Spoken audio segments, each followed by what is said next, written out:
Một viên kim cương đen.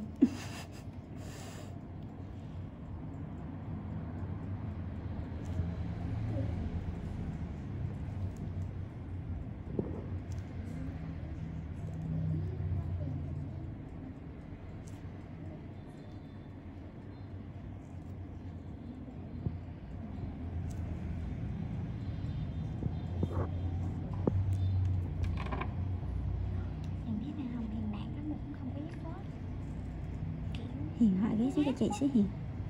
Hỏi ghé xuống cho chị xíu Hiền. Ghé xuống cho đây. Đúng bé thấy họ góp ý gì vậy đó đúng không? Hắn dùng lực tay mạnh lắm nhưng mà mạnh mà đánh không dứt khoát à?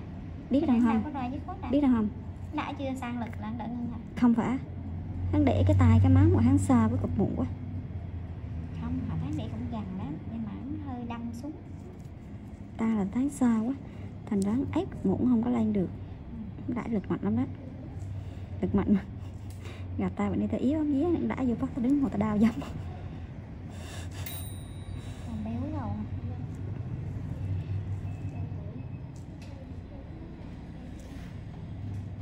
Thật ra ta đãi rất là nhẹ hơn không bé Hiền. Vừa rồi cũng làm được rồi đó mà đang tự nhiên bạn đi thấy không biết mấy ngày này hay là đã thay đổi dần dần là mình không biết.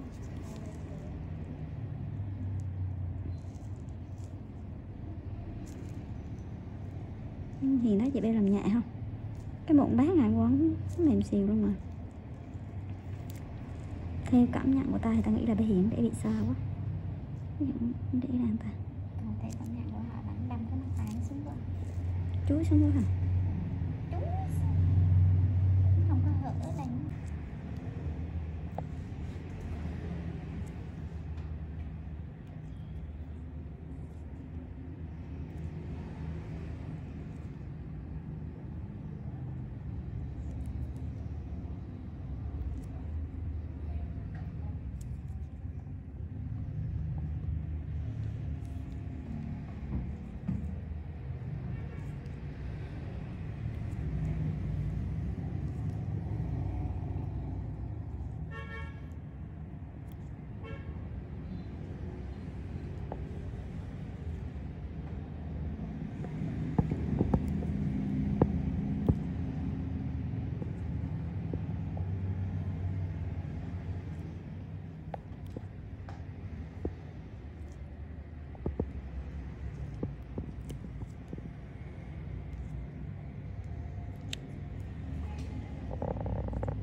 Không có nằm cái miếng thịt đây, đúng rồi đó. Kiểu đè xuống miếng mình lấy cái tay nhận một mà đè. Tại vì họ sẽ biết lên đây về. Hiền ơi, áo anh Kiến ơi, Kiến xét cho bé hai cái gấu nhỏ, hai cái khay nhỏ Kiến làm gấu đào kia. Chị sao vai nhìn kìa. Sao nhìn. Với là thực ta nhìn bé Hiền làm ta không thấy. Nó xa quá biết không? Không có thấy mụn, không có thấy cái làm mát một cái. Nhìn mụn để được cái nhìn hết là không. Nhìn nữa. Mãi đã có mụn này. Nhấc đầu này nha. Đầu này.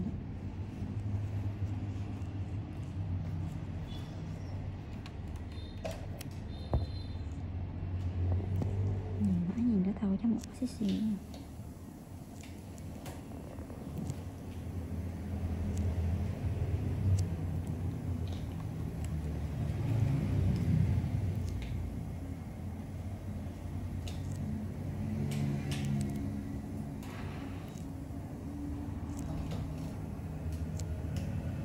Được không? Không được thì thôi. Được chị.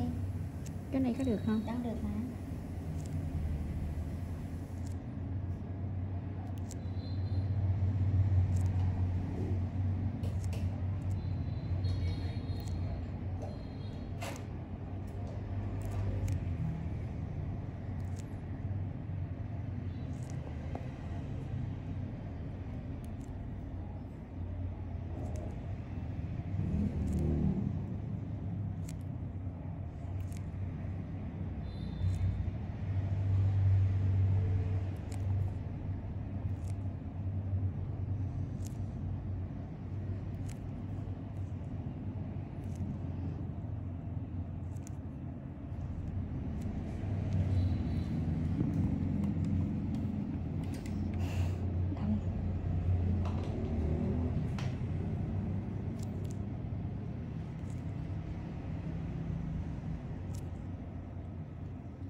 Chị nó nhắn lại ra đầu kia.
Đừng đóng lại đi Hiền, đóng lại đi Hiền.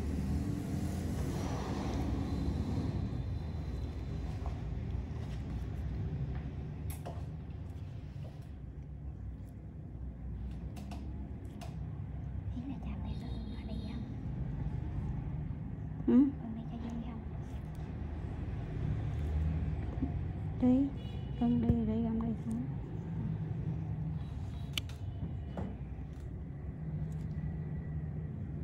Nếu là không ai gì ai chứ không phải là con đi. Chở thì luôn được. Thôi, chở thì thôi ở nhà đi.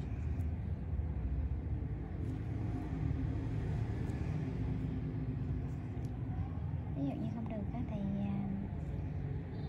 phải rủ mới đi đi. Thôi đi mới bảo nhanh tới đã. Đi chiếc áo mạch còn đó mà lại đầy cái sợi.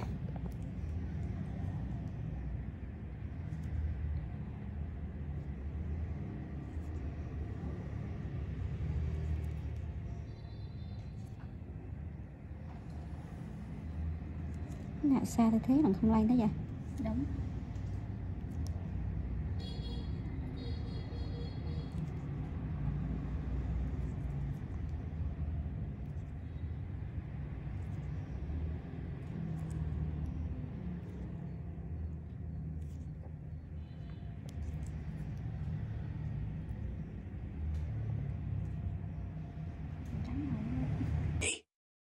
Indulge your supernatural fantasies with this big Chevy hardtop, done up as a clone of the hero car from the TV series, which is now up for auction on the Bring a Trailer website. With bench seating, a 2-speed Powerglide transmission, and a burbling 283 cubic inch engine, this is an ideal weekend cruiser that makes all the right sounds. Repainted black and fitted with chrome 15-inch 5-spoke wheels, this Impala will be instantly familiar to a demographic far younger than your usual muscle car enthusiast. Running over 15 seasons since it debuted in 2005, Supernatural was one of the longest-running, most successful fantasy TV series ever. Focusing on fictional twin brothers Sam and Dean Winchester as they roved around the country fighting demons and ghosts, it was sort of a cross between a traditional Western and Buffy the Vampire Slayer. And in a Western, you need a faithful horse. Dean Winchester had Baby, his beloved Impala. Originally, the show was supposed to feature the more obvious choice of a mid-1960s Ford Mustang, but the decision was made to go for something a little rougher around the edges. A black pillarless hardtop Impala offered the necessary air of menace, low and rumbling, and with the implication that there was plenty of space in the trunk for a body or two. Up for auction on the website Bring a Trailer, which, like Car and Driver, is part of Hearst Autos, is a clone with all the charm of the supernatural hero car. With the auction set to end on Tuesday, December 6th, bidding sits at just $5,200. Welcome to NNC Car Reviews channel. 2023 Mini Cooper Southeast First Drive, a sign of great things to come. Lively handling and expressive design have been Mini's hallmarks ever since BMW reinvigorated the marque for the 21st century, so it stands to reason that a brand like Mini could benefit massively from the onrushing electrification of the automobile. But so far, outfitting Mini's lineup of compact and subcompact models with motors and batteries has been slow going at best. To see how Mini has been coming along on its path to the inevitable future of automaking, we jumped behind the wheel of its only all-electric powered offering at present, the recently updated 2023 Mini Cooper SE, for a quick spin. What's changed since we last drove an SE? In case you missed our initial coverage, the Mini Cooper SE isn't just an electrified version of the base Mini hardtop coupe. Mini actually started with the hotter Cooper S trim when building its SE-EV. Although it no doubt would have been better to start from a dedicated electric platform, we appreciate that Mini set out to lend some sportiness to its first ever mainstream consumer EV. When we first tested the 2020 Cooper SE, we enjoyed its entertaining driving dynamics and model-specific styling cues, but we also found it to be lacking in other areas. Mini attempted to make the Cooper SE a bit more appealing with a refresh for 2022 that included new technology, cosmetic changes, and most important, an improved EPA-rated range of 114 miles. Although the SE received the same exterior facelift as the rest of the Mini lineup, which makes it look less distinctive and more like the regular hardtop, SE badging and the addition of an optional tricolor gradient roof helps set it apart slightly from its gas-powered siblings. Mini also reworked the hardtop's interior with a reshaped dash and modified air vents, a standard digital instrument cluster, and a standard 8.8-inch infotainment display. And for the 2023 model, Mini added more paint and upholstery options, standard Apple CarPlay, and a new special Resolute edition. The good.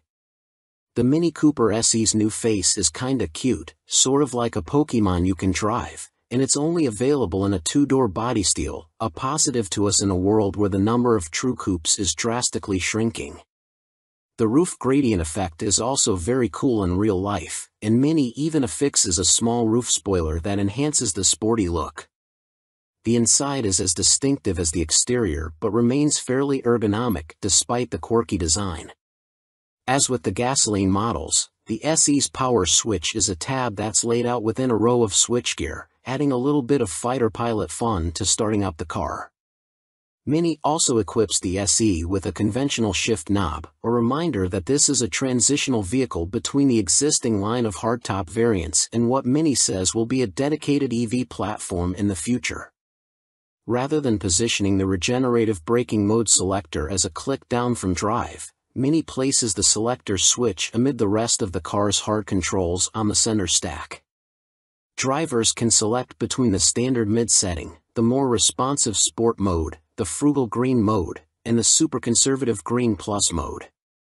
As one would expect, sport mode is by far the best way to have fun in the Cooper SE. A single motor drives the front wheels, spinning out 181 horsepower and 199 lb-ft of torque.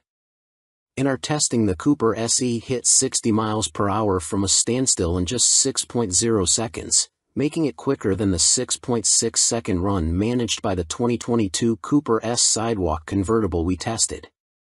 Like one would expect from a traditional front-drive hot hatch, mashing the throttle yields some torque steer, but it's easy to overcome and gives the Cooper SE a feisty character. While flinging the electric mini hatchback along some country roads, we found it to be lively and tossable. Its steering is heavy and somewhat numb, but it's accurate enough and allowed us to explore the limits of the Cooper SE's communicative chassis. The default regenerative braking setting is aggressive but highly predictable and easy to get used to. We briefly sampled the less forceful Regen setting but found it provided too little bite and required us to fuss with using the actual brake pedal. The Mini Cooper SE has all of the benefits of a small car, and its clever battery packaging allows it to swallow the same amount of cargo as a regular mini hardtop. Navigating traffic, engaging in a spirited drive, and parking are all strong suits of the electrified hatchback. In this regard, it looks like Mini has everything going for it when it does move over to building electric vehicles from the ground up. On the safety front, Mini offers a satisfactory suite of standard active safety equipment for the SE, including front collision warnings, automatic emergency braking, and lane departure warnings. Ticking the box for the driver assistance package adds adaptive cruise control, a head-up display, and a parallel parking assistant. Safety scores for the 2022 Mini Hardtop were fairly strong, with good scores in every crashworthiness category from the Insurance Institute for Highway Safety. The bad. On balance, the Cooper SE is a solid car, and we'd be lying if we said we didn't have fun hurtling it up a mountain road. That said, there were a couple of disappointing drawbacks that held it back from maximum enjoyment. The first is obvious, only 114 miles of maximum range. When we jumped in our SE test car at the staging area of the BMW Test Fest event, it showed 55% charge when we took off. A subsequent hill climb sapped a load of electrons from the SE's small 32.6 kWh battery. Even though the route was short, the range anxiety was real as we watched the available miles tumble in real time. In the 16.7 miles we drove from our starting point to the turnaround spot, the battery dropped to 25% charge, with about 20 miles of remaining range indicated. Not sure if the descent would actually add enough range to get us back to the staging area, we fired up Green Plus mode and carefully headed back down the mountain, attempting to recoup as much range as possible. The drive back didn't actually net us any more battery life, but we ended up with the same indicated remaining range and state of charge as we had at the highest point of our drive, a minor victory for the Mini. The second frustrating thing we experienced was that the car cuts power when charging hard at full throttle in some applications. This impinges on its hot hatch character, making it hard to rely on for the sporty performance that it otherwise delivers so well. Finally, the Cooper SE rides fairly stiff and allows in a decent amount of road noise, so buyers who live in areas with a lot of poor roads should be wary. And although we appreciate that CarPlay is now standard, the 8.8-inch infotainment display feels pretty small, partly because of its location within the giant ring that Mini still slaps in the center of the dash. To heighten the Cooper SE's appeal, it would behoove Mini to also include Android Auto in the future. These deficiencies make it hard to recommend the Cooper SE as it is to most folks that need something for anything more than city commuting. Welcome to NNC Car Reviews channel. BMW expands into hydrogen power with fuel cell SUV based on the X5. The BMW 9.5 hydrogen fuel cell SUV is now entering low-volume production and will begin testing in select regions next spring. Based on the regular BMW X5, the 9.5 is retrofitted with a fuel cell stack, an electric motor and battery, and a new floor to fit its hydrogen tanks.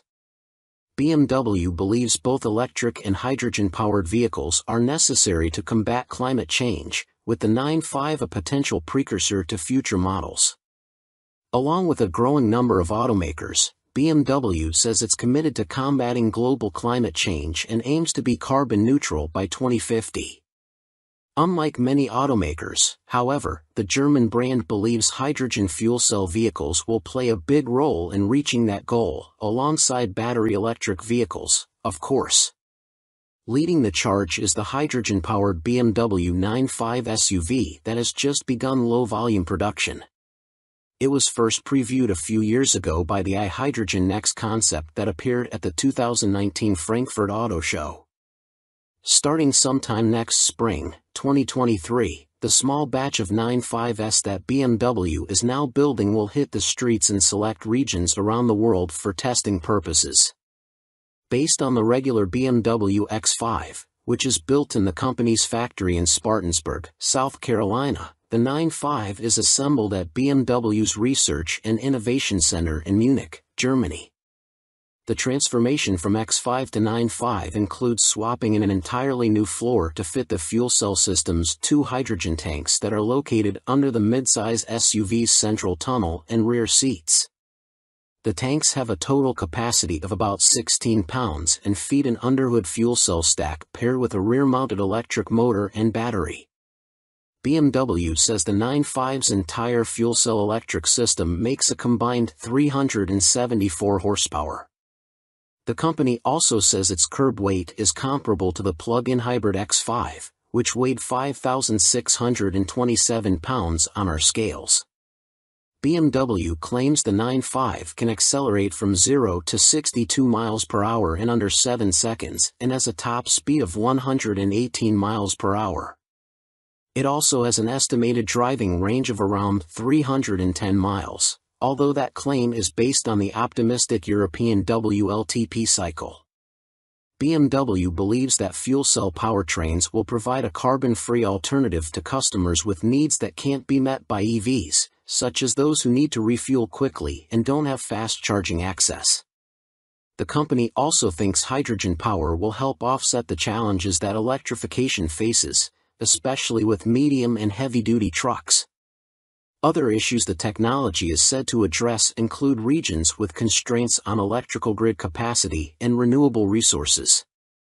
Plus, BMW says more than 40 countries worldwide currently have a strategy regarding hydrogen power and cites the continuous build-up of hydrogen refueling stations since 2020.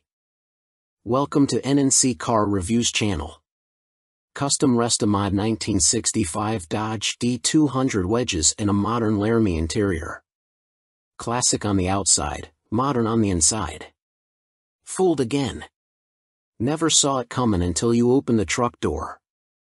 The idea of slipping a classic body over a modern drivetrain isn't new, but it never gets old. The example here mates a first-generation, 1961 to 1965, Dodge D200 body with a brand-new, it's all relative, four-wheel drive 2010 Ram 2500 Laramie pickup truck, resulting in nostalgic D200 vibes underpinned by modern technology and amenities. It's the best of all worlds, except for all the work involved and essentially devouring two different trucks. Let's just say, if it landed in the driveway, we wouldn't kick it out. Since this Dodge D200 is a 2010 Ram 2500 at heart, it's powered by a 6.7-liter Cummins i6 backed by a rebuilt Jasper 68 RFE automatic transmission. A 1965 with a Cummins would have predated the first prototype Cummins-powered Dodge truck by 20 years, and a factory Cummins-powered Dodge truck wouldn't roam city streets until 4 years later in 1989. And obviously it wasn't the same Cummins as this 6.7-liter, which was cleaned, inspected, resealed, and painted Cummins beige. The 2010 Ram HD's Cummins, rated at 350 horsepower and 650 lb-ft of torque, would be quite a surprise upon popping the hood of the D200. The outside of this Oxford Grey Dodge D-Series looks smooth and straight, showing off the beautiful lines of that classic swept-line bed, which was cut down and modified to fit its new chassis. Likewise, the front fenders were extended, while a taller intercooler and radiator necessitated a 500 series truck grille filler panel for proper clearance. The modified and re-chromed 1965 bumper has chrome tow hooks.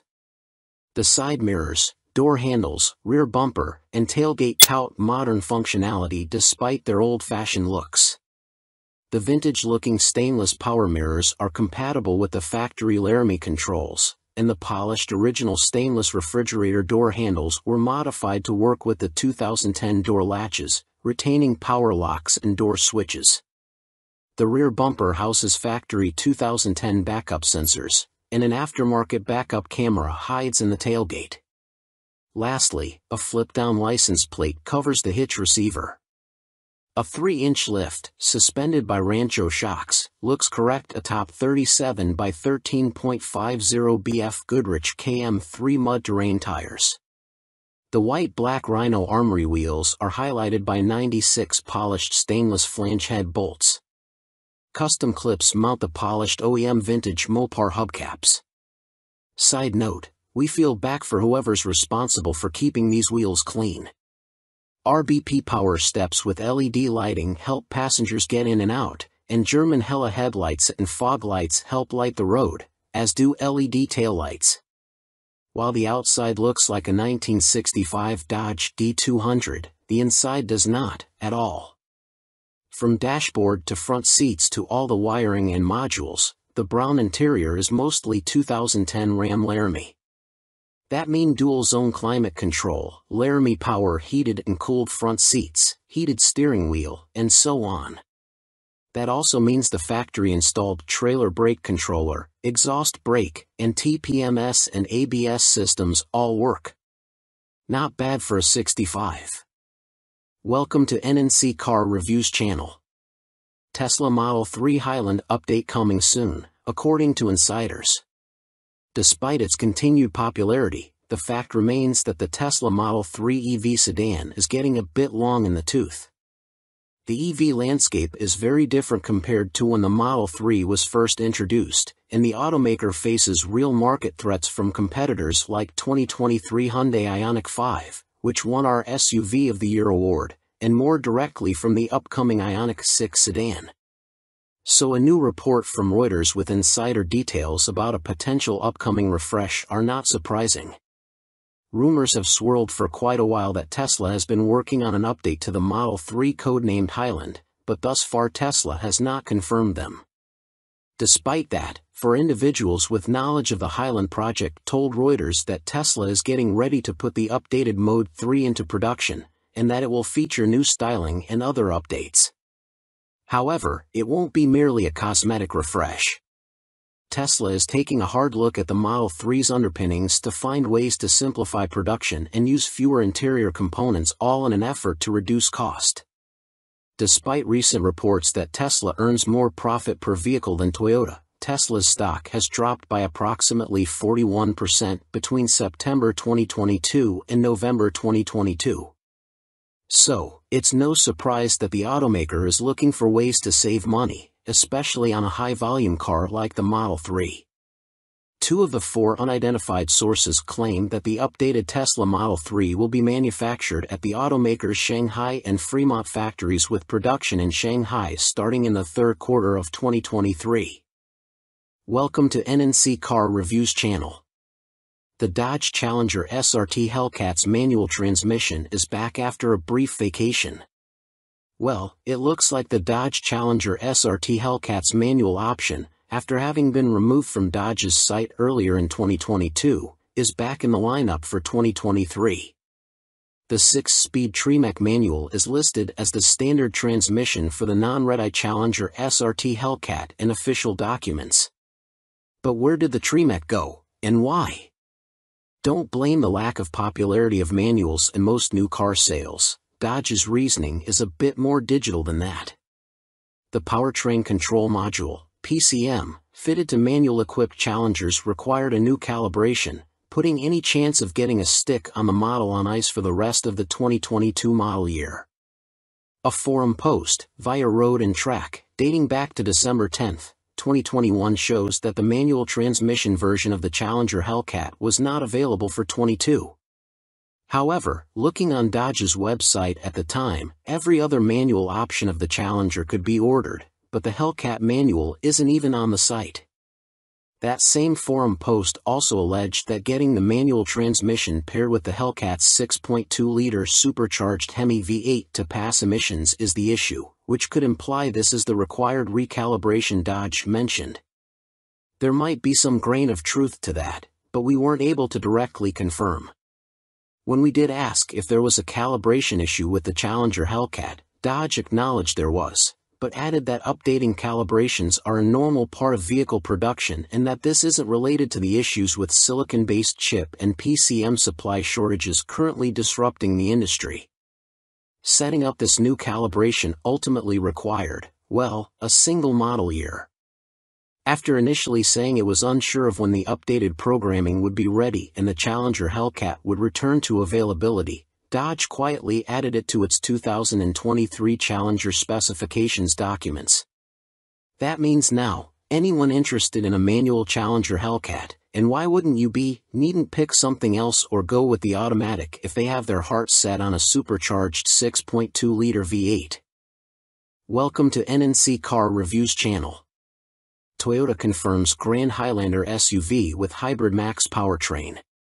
Toyota confirmed the existence of the new Grand Highlander SUV, which it plans to fully reveal at the Chicago Auto Show on February 8. The three-row SUV will likely fill the gap between the mid-sized three-row Highlander and the larger, body-on-frame full-size Sequoia. Notably, the Grand Highlander is wearing the same Hybrid Max badge as the top-spec Crown sedan, which suggests a 340 horsepower setup. It looks like Toyota wants to join in on the excitement surrounding enlarged versions of SUVs like the Grand Cherokee L and Grand Wagoneer L by making its own supersized version of the Highlander called, you guessed it, the Grand Highlander. While the current Highlander boasts impressive fuel economy in hybrid form, it can't compete with the third-row space of competitors including the Kia Telluride, Volkswagen Atlas, and Chevy Traverse. Toyota describes the Grand Highlander as the ultimate road trip vehicle, implying increased legroom and cargo space. The first teaser shot of the new three-row SUV gives us a glimpse at what the rear will look like. We're particularly excited about the Hybrid Max badge, which indicates the Grand Highlander Platinum will receive the same potent powertrain as the top-spec Crown sedan. In that car, the hybrid setup with a turbocharged 2.4-liter inline-4 gas engine produces a combined 340 horsepower and 400 pound-feet of torque. Toyota didn't give any information about the Grand Highlander's available powertrains, but it's likely the standard 265 horsepower Turbo 4 from the base Highlander will carry over to this new model as well. We managed to pull back some of the shadows layered over the photo to expose a bit more of the car. The increased visibility shows similar squared-off styling to the current Highlander, but also includes a pair of round exhaust tips not found on the standard version. The taillights take on a C shape, and a new light bar spans the spoiler. We don't have any other info on pricing or when we'll actually start seeing the Grand Highlander on the road, but we do know that Toyota is planning to do a full reveal of the SUV at the Chicago Auto Show on February 8. Welcome to NNC Car Reviews channel. The Toyota Land Cruiser will likely return to US. The globally iconic Toyota Land Cruiser off-road SUV is the automaker's longest-running model, since 1951, just no longer in the US as of last year, for whatever reason. There's now a new global Land Cruiser, the J300 series, and we still get the Lexus LX luxury SUV that's based on that global model here. However, our options may be expanding beyond Lexus once again in a few years' time, according to Jack Hollis, Executive Vice President of Sales for Toyota Motor North America. In an interview with Motor Trend following news of the all-new 2024 Toyota Grand Highlander 3-row SUV, Hollis was asked if a storied nameplate like the Land Cruiser would ever make its return stateside, and the answer was promising. Will we ever? I would say likely yes. Asked if it would be in the foreseeable future, he said we would have to wait for an answer on that one. Obviously Land Cruiser is such an important part of our heritage and has done such a great job. And I'll be looking at it, absolutely. Have I seen designs, thoughts, and hopes? Yes. But nothing to announce. It's still a ways off, Hollis added. So it's certainly not confirmed, but it's a much stronger answer than we were expecting. Then again, even last year's Land Cruiser departure announcement came with a wink, with Toyota encouraging loyal enthusiasts and intrepid adventurers to stay tuned for future developments. The current global Land Cruiser is built on the new body-on-frame GAF framework based on its TNGA platform, which our current Lexus LX is also built from. Focusing on the US market, the new 4th-generation LX SUV got a significant update recently. Its 3.4-liter twin-turbo V6 engine bumped output up 28 horsepower and 78 lb-ft of torque, now totaling 409 horsepower and 479 lb-ft, and it's linked to a 10-speed automatic transmission. Toyota says the new platform lowered the center of gravity with improved weight distribution. The global Land Cruiser also shed 441 pounds of weight. However, it sounds like we should be looking beyond the current J300 series Land Cruiser to whatever the next generation model may look like, which will almost certainly need to be electrified, either hybrid or full battery electric. Toyota's EV plans are reportedly in flux, with the automaker devoting more resources to expedite its EV offerings, though no specific models have been teased, and the existing EV concepts may no longer be on the cards. Still, Hollis' comment is a promising start to whatever's next, and it sounds like still they have some confident ideas for the next Land Cruiser, at the very least. Welcome to NNC Car Reviews channel. What is a 1970 AAR CUDA, and why do I want one in my driveway? Time to kick down that annoying fourth wall and go a little first person. Recently we were working on some Mecum auction stuff, and I was asked by another editor what car I would want under my proverbial Christmas tree. Now, I used to run Super Chevy, and although my car choices would lead people to believe that I'm a diehard Chevy guy, the truth is that I like cars in general, even if I do get pulled into the Chevy Gravity well most of the time. After browsing the Kissimmee, Florida, Mecum listings, I found the car I would want, a 1970 AAR Plymouth Barracuda. A Mopar. Yeah, but not just any Mopar. How many e-bodies were built in 1970? Before we look specifically at the AAR variant, we should get an idea about how special the 1970 Mopar lineup was. Many consider 1970 to be the high water mark for e-bodies, and in terms of sales, it certainly was. Chrysler was hoping to sell nearly 250,000 e-bodies that year, and although it didn't hit that number, the company did sell a ton of cars, with 55,499 Barracudas and 83,032 Challengers leaving the factory. The Plymouth Barracuda, shortened to CUDA by the cool kids, like the Challenger, offered 3 lines, as well as 3 body styles: the base coupe, a hardtop, and a convertible.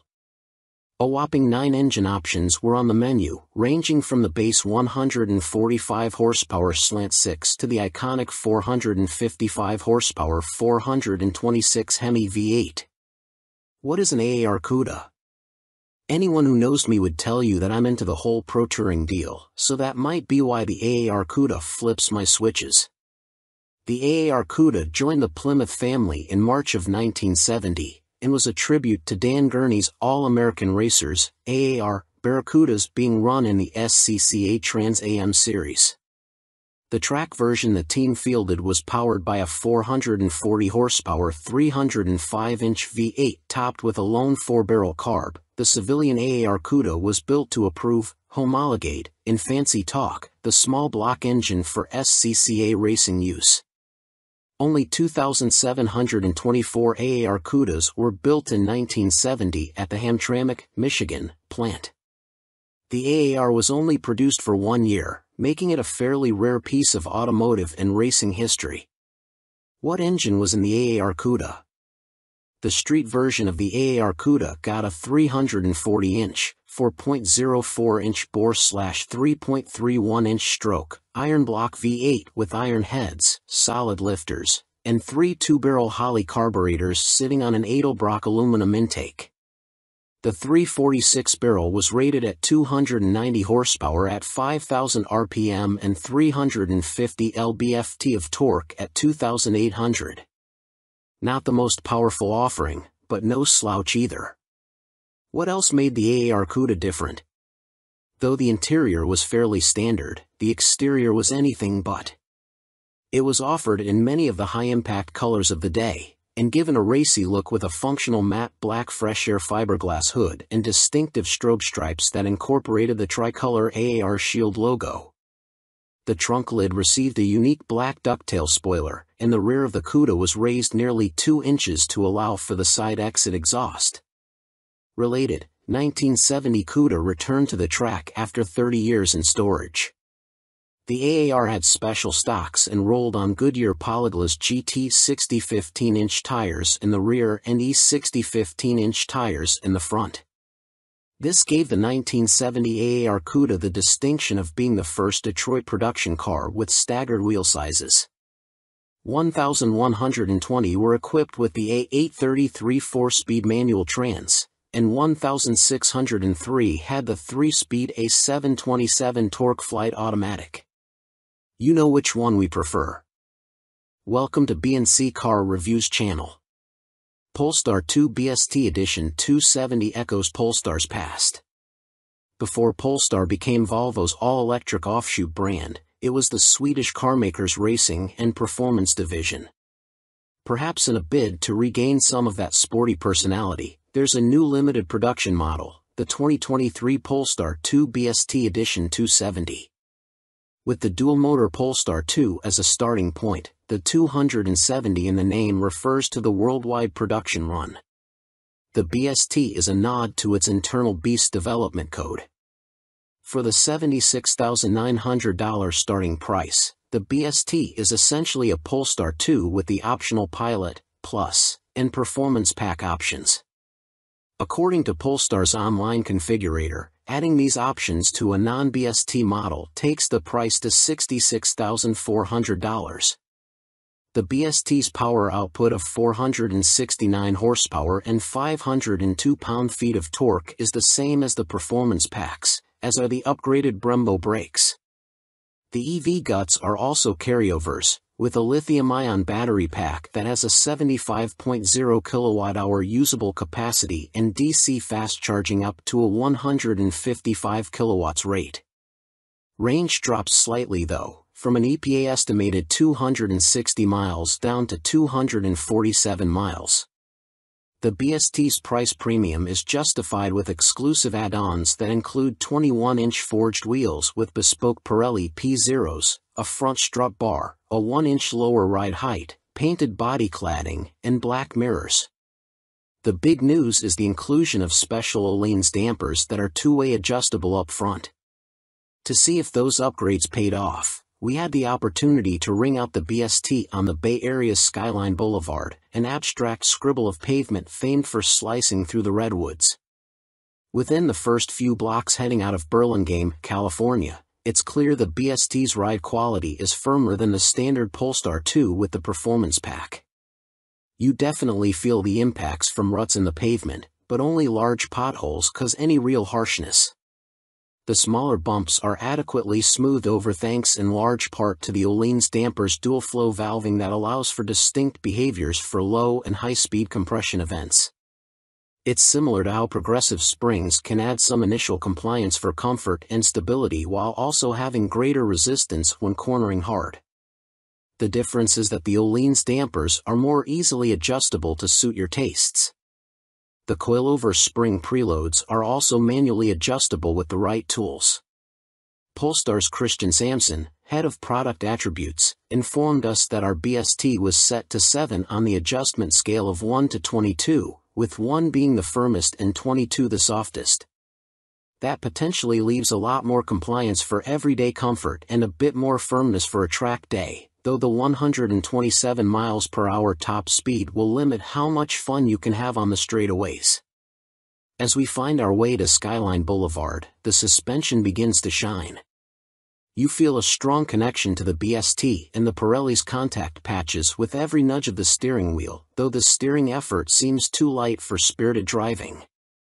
In typical EV fashion, having the batteries below the floor masks a lot of the small hatchback C/D estimated 4,700 pound curb weight. It's easy to get acclimated to the BST's handling characteristics, and in no time we're pushing harder and harder into each consecutive turn.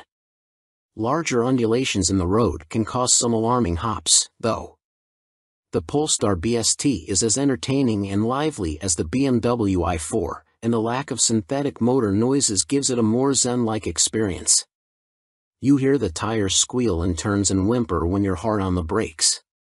They give a very good indication of how much harder you can drive in a delightfully old-school analog manner.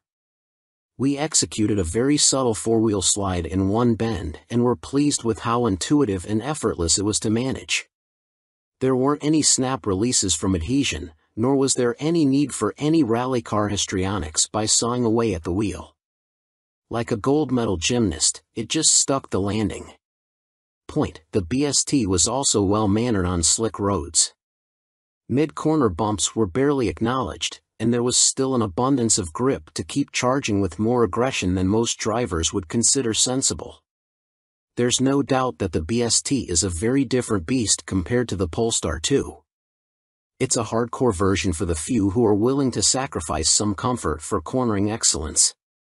It's as good a dance partner as the i4, and its interior is noticeably nicer than that of a Tesla Model 3.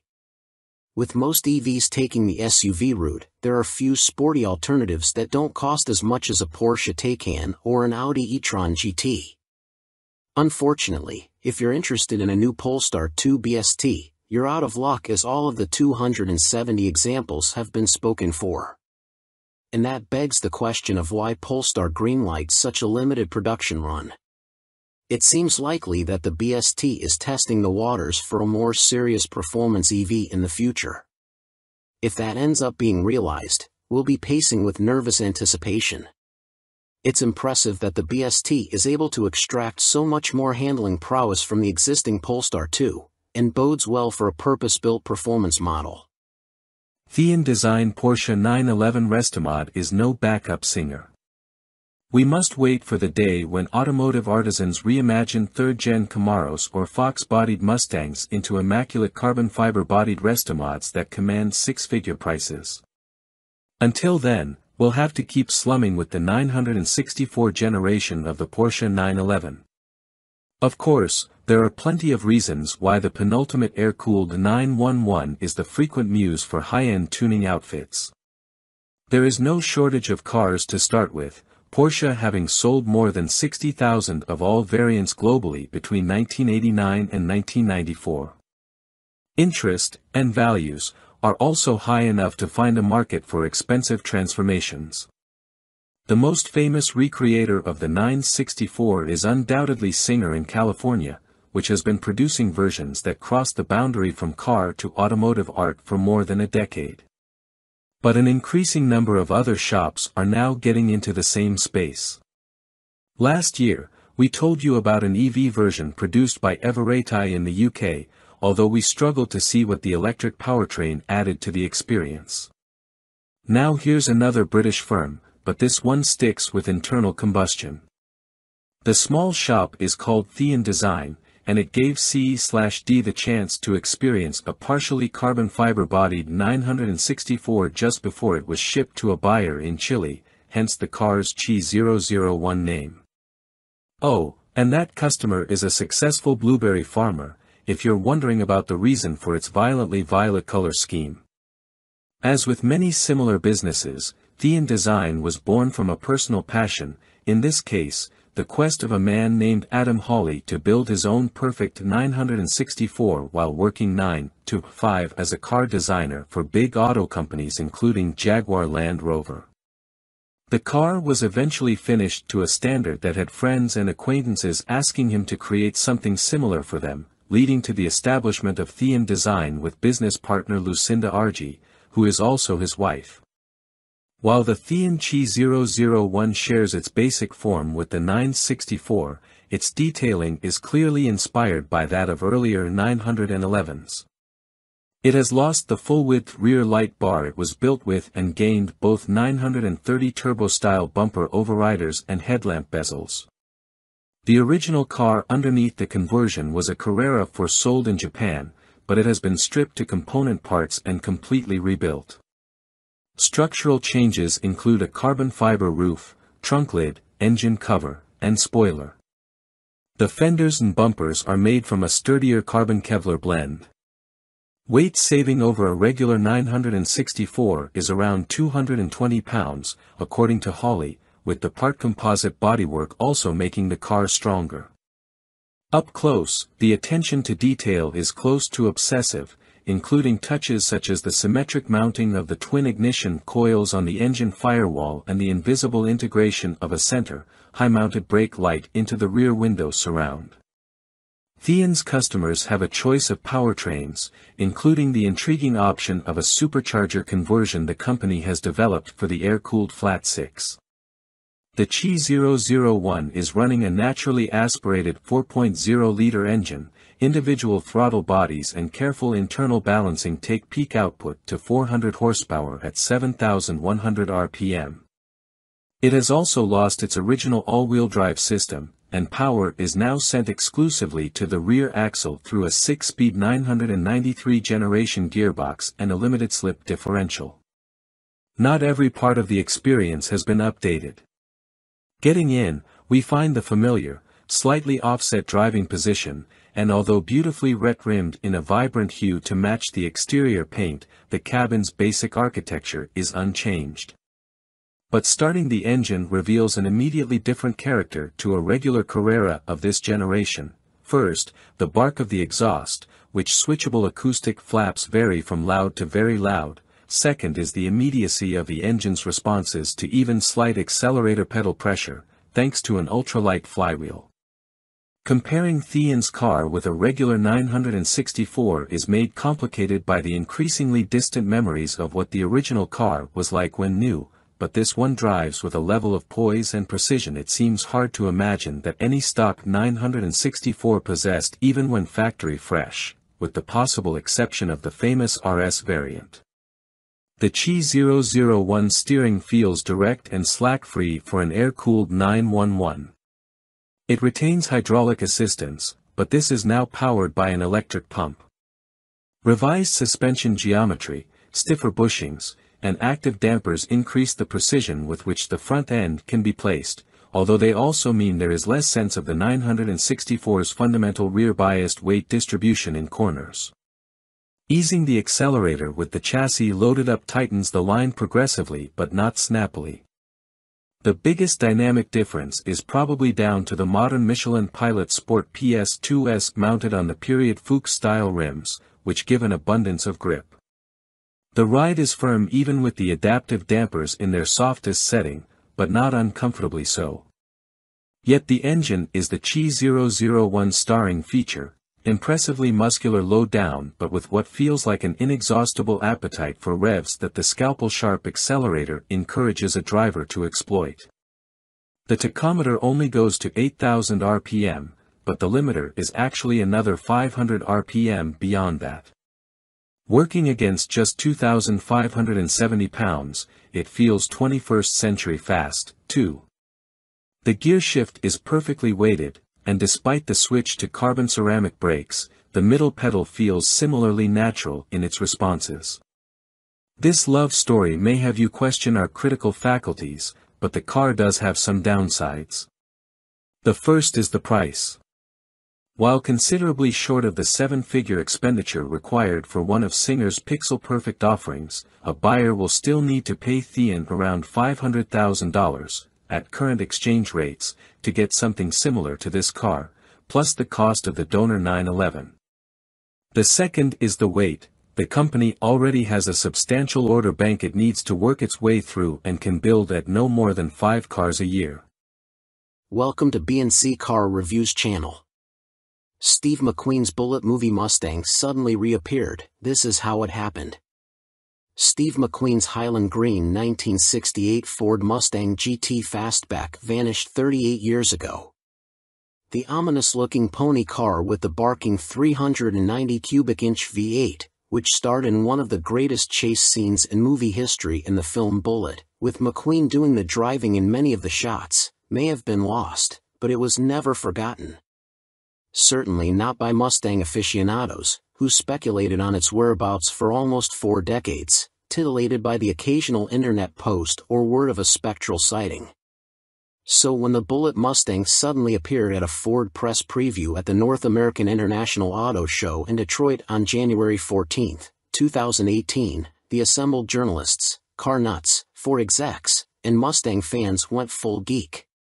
The synchronicity of the car's breaking cover in the same year as the Bullitt movie's 50th anniversary, and at the same event where Ford revealed its 2019 Mustang Bullitt tribute model, the third since 2001, is just too perfect for it to have been happenstance. And yet it largely was. As those involved tell it, the Bullitt Mustang never would have resurfaced in Detroit had it not been for a coincidence of cosmic proportions, the sheer luck of fortuitous timing, and, especially, the efforts of a determined coterie of emotionally invested volunteers. It took 30 seconds for the Bullitt Mustang, in original, if dilapidated, condition, to rumble onto the stage at Detroit's Cobo Center, but it took a village to make it happen. The backstory. The movie car's trip to the auto show stand actually started in earnest in December 2015, according to its owner, Sean Kiernan. Kiernan, 36, inherited the Bullitt from his late father. Bob Kiernan had purchased it in 1974 from an ad in our sister publication, Road and Track, to replace the family's only car, an MGB/GT. You have to remember that, at the time, movie cars were not really sought after, says Kiernan. His father liked the idea that it had been used in a movie, but the big factor was that it handled amazing and had huge amounts of power, especially compared to an MG. The Kiernans initially felt so casual about the Mustang's connection to the film that they employed it as a daily driver. Sean's mother, a schoolteacher, drove it for about 5 years, at which point it developed clutch trouble. It was parked in 1980, a year before Sean was born. Kiernan grew up to be a car enthusiast like his father, and the two made a couple of attempts at fixing up the old green Stang themselves. They got as far as taking the car partly apart and having the engine freshened.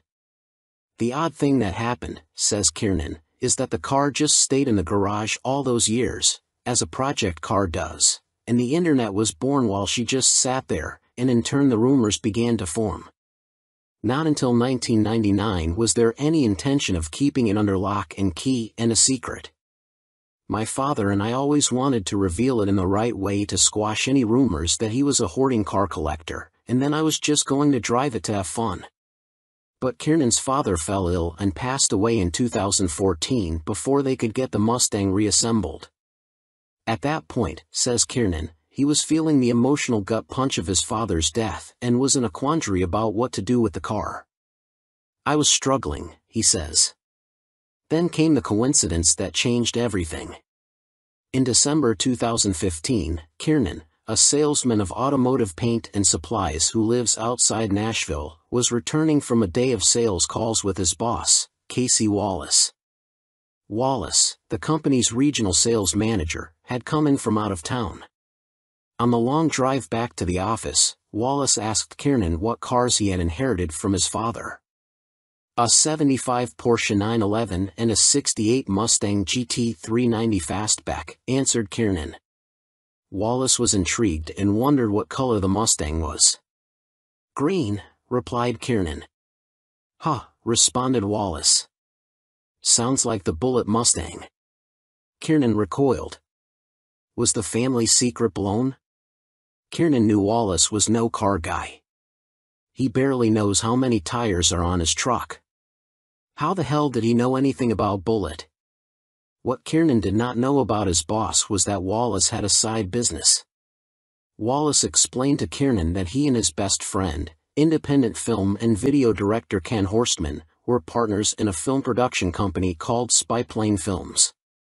They'd been trying to get an action-adventure movie made that Horstman had written several years earlier. It revolved around two 18-year-old friends discovering the Bullitt Mustang in a barn and what happens after they buy it for a few $1,000s from the owner, who doesn't know what it once was.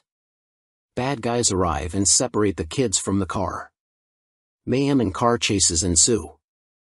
Wallace and Horstman were working on financing their movie venture. Wallace, who lived in Atlanta, was taking advantage of his trip to Nashville to speak with a potential investor while he was there. "How close is your car to looking like the Bullitt Mustang?" asked Wallace.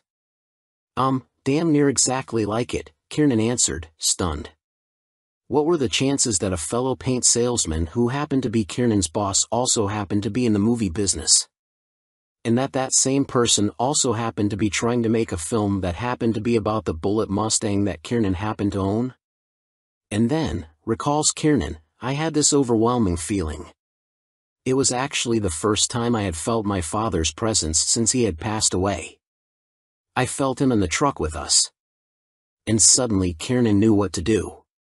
"The car you're talking about," he said to Wallace, "the one that's been lost forever? It's sitting in my garage. I've got it." "I couldn't breathe," recalls Wallace. Once he recovered from Kiernan's revelation, he asked if his filmmaking partner could see the car. The three met the next day and spent hours talking about what they might do together. "We made a pact," recalls Horstman. "We decided to do three things: to tell Sean's story as a way to honor his father, to reveal the Bullitt to the world, and to make our movie." It was enough to motivate Kiernan, a hands-on car guy with lots of experience wrenching, to reassemble the Bullitt and get it running again. Verifying provenance. But how to proceed with their three-pronged plan? The first step was to get the car authenticated. "Of course, we knew it was authentic," says Kiernan. He even had a letter from Steve McQueen to his father written in 1977 asking if he could buy the car back. Bob Kiernan turned McQueen down. After some research, Horstman reached out to John Clore through LinkedIn. Clore, a Gonzo Mustang nut, is also Ford Performance's enthusiast communications manager, the company's public relations liaison with all of the Mustang clubs scattered across America. That first connection was key. "I'm a Mustang enthusiast," says Kiernan, laughing, "and I'm also a lurker on all kinds of Mustang forums. I had to be. I never wanted it to be discovered that we had the Bullitt." John Clore had a big presence on the forums. And I'd seen him in the Mustang documentary A Faster Horse. Although Horstman's note was of necessity vague, Clore wasted no time in responding. "Welcome to B&C Car Reviews channel.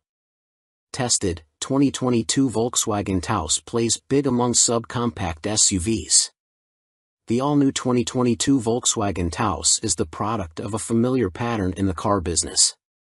As a particular vehicle segment, in this case, crossovers, grows in popularity, manufacturers tend to enlarge and differentiate their entries to make room for new models that fill the newly created gaps in their lineup.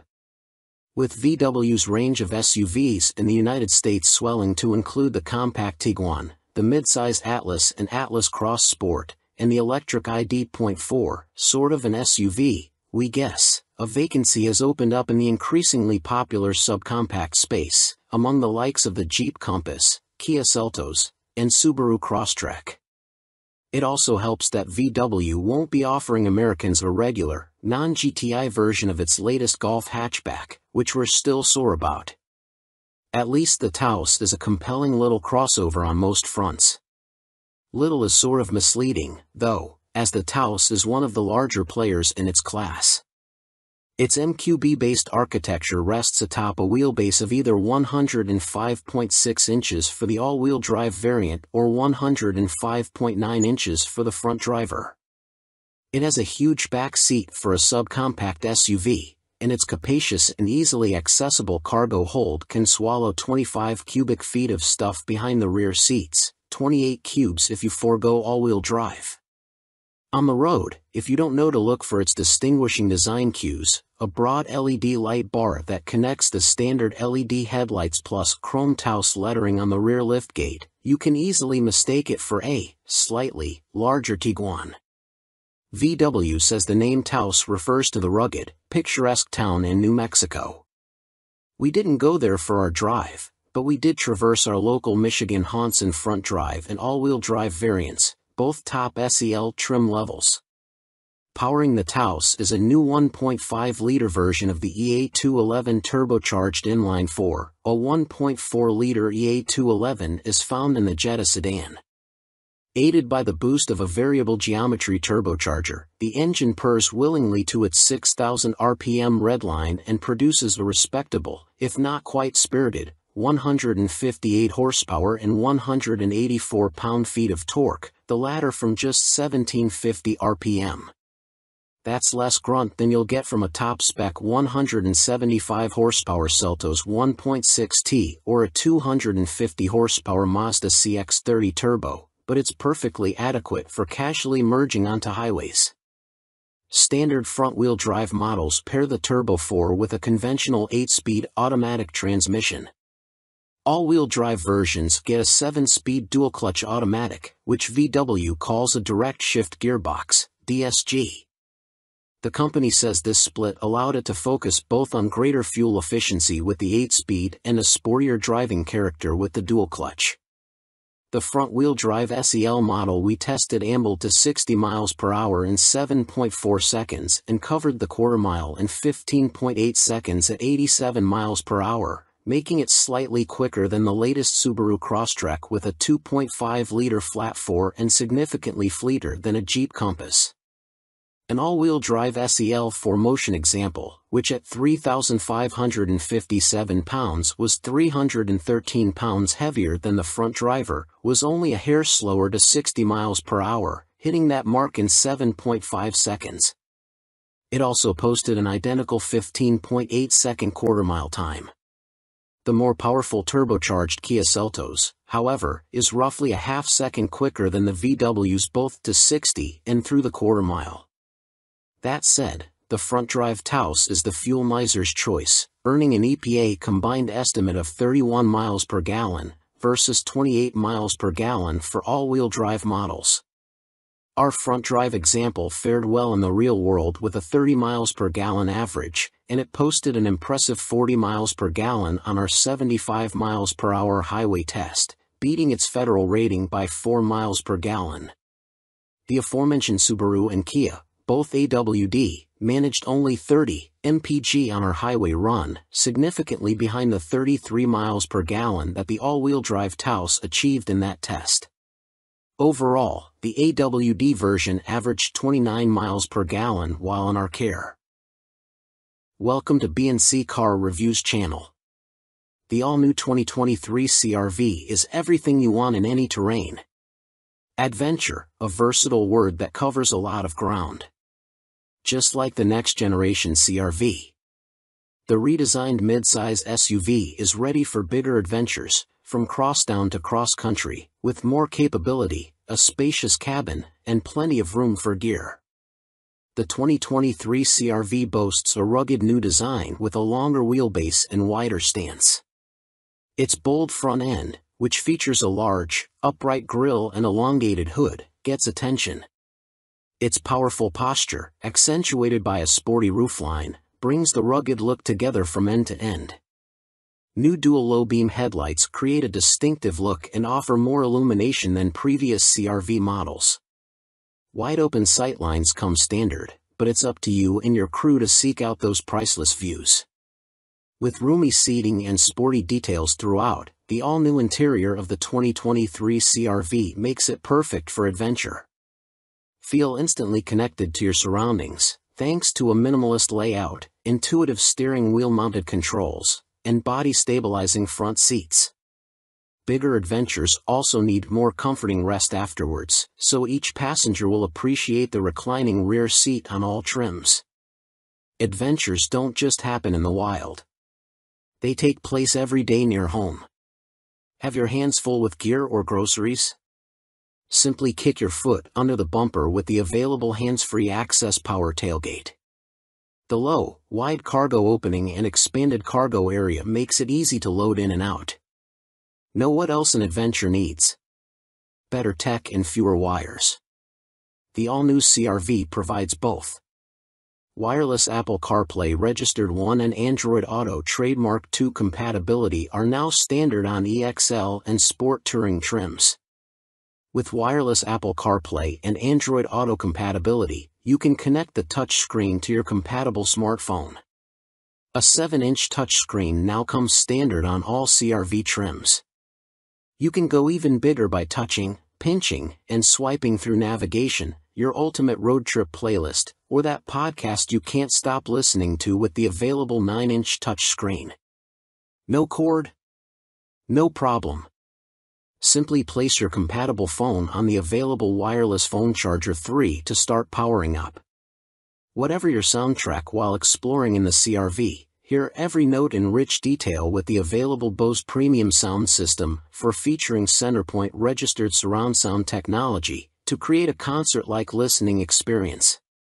The all-new CR-V also includes a wide range of enhancements to help you feel connected to your drive. Whether you're navigating your morning commute or the road less traveled, every drive has the potential for excitement with a turbocharged 1.5-liter engine kicking out 190 horsepower. 5 And, if you're out where roads can become slippery, the available real-time AWD with intelligent control system trademark provides smooth handling and peace of mind. Bigger adventures call for more options. The new Snow mode gives you added confidence on slippery winter roads, while the available Sport mode gives you maximum acceleration response and a healthy dose of thrills. Okay, enough reading. Take the CR-V on an adventure already. Welcome to B&C Car Reviews channel. This is the 2021 Nissan Rogue's biggest asset, literally. My time with MT's 2021 Nissan Rogue is coming to a close, and there's just enough to like about the SUV to make it a bittersweet ending. When I hand over the keys, I'll miss the Crimson Family Chariot, even if it's far from perfect. Stay tuned for our final verdict coming soon. We recently announced our 2023 SUV of the Year winner, and I couldn't help but think of the Rogue. 2 years ago, the 2021 Rogue advanced to the finalist round in the competition. But this year, when the Rogue was invited back thanks to its new 201 horsepower turbocharged i3 engine, it didn't make the finalist cut.